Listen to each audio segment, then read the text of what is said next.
part of Newton's first law talks about the need for a net outside force. And in order to figure out what it means by a net outside force, we're going to need to define some terms. So I've got some really amazing drawings coming up. You're going to be impressed. So the first thing we need to know is, what is a system?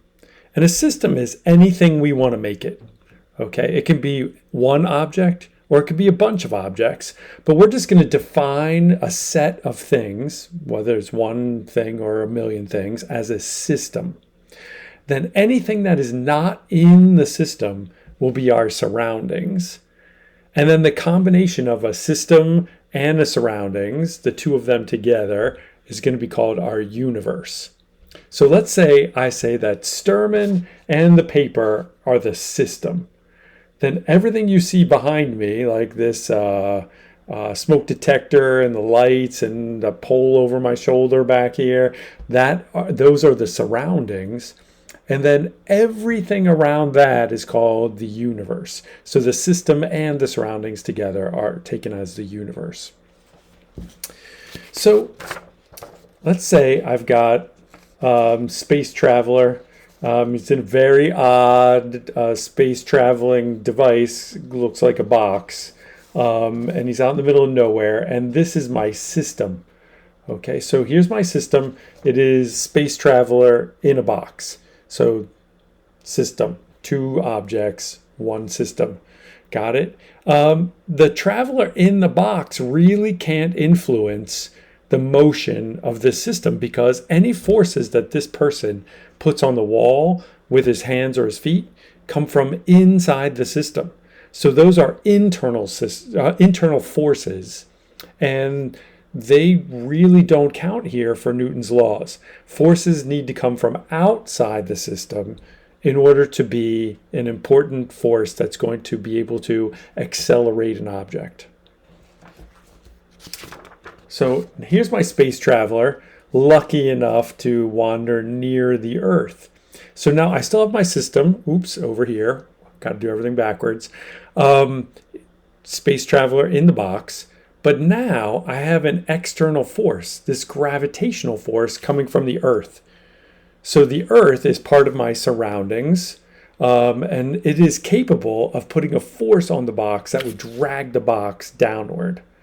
There's nothing that the guy in the box can do about it, because any force that the guy on the box can put on there is going to be an internal force, where the Earth can exert external forces. So only the Earth could change the motion of the system at this point. Okay, so here's my guy. He's fallen to the Earth and fallen on what can only be an amazing looking table. And you're thinking, well, why isn't he still falling? Like there's still gravity.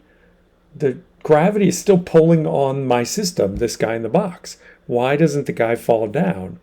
There's still an external force from the gravitational force of the Earth.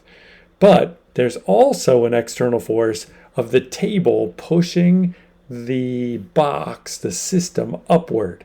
So the gravity force going down and the gravitational force going down and the table's force going up cancel each other out. So Newton's law talks about a net outside force. Here we have two outside forces, but they cancel each other out, so we have no net force. So this guy who's at rest will remain at rest. Okay, the key here is for you to always think about, what is the best possible system that I can make for myself to make the problem easiest to solve. You can define a system any way you want. But I'm going to tell you right now, if you choose the wrong system, then answering the question can become very difficult. And if you choose the right system, answering the question can become simple. It's almost trivial. Sometimes AP will define a system for you, but not usually. And usually there is a system that almost everyone will choose, and it's kind of like the default system. It's probably wisest for you to choose that system, but you don't have to. All right, good luck. Always remember, you want a net, something that wasn't canceled out, external or outside force in order to be able to change the motion of an object.